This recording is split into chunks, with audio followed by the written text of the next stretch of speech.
As we continue to contemplate the disciples' question to Jesus, "Teach us, Lord, how to pray," and his response, there's a verse that I've been thinking about over the past couple of weeks that I think could also lend a lot of help in how we should frame our prayers. It is 1 Peter chapter 4, verse 7. It says, "The end of all things is near. Therefore, be alert and sober-minded for prayer." Now, the writer here is not suggesting that necessarily tomorrow will be the end of all things or the Messiah will return tomorrow. However, he is definitely aware of the possibility that it could be. It could even be today. It could be this evening. It could be the next second after watching this video or even while watching this video.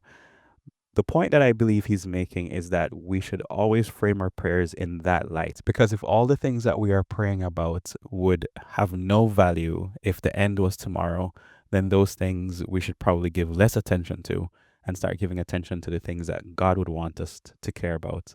So I guess I could ask it another way.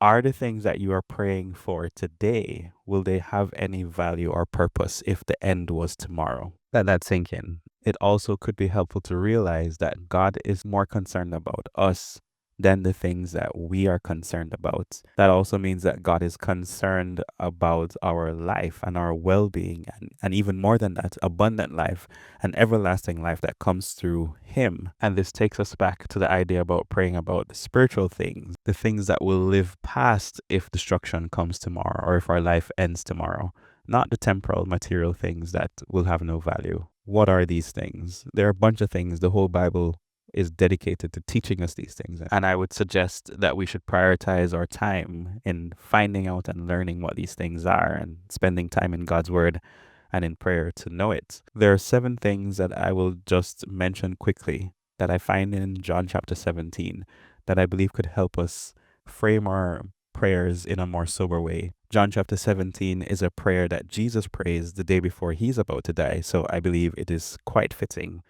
The first thing is that God would be glorified. Then we have that people would truly know God. And then number 3, that believers would be kept and preserved. 4, that believers would know and be sanctified by the truth. Number 5, that believers would be one, that the church would be united. 6, that all those who believe in him would continue the mission of Christ.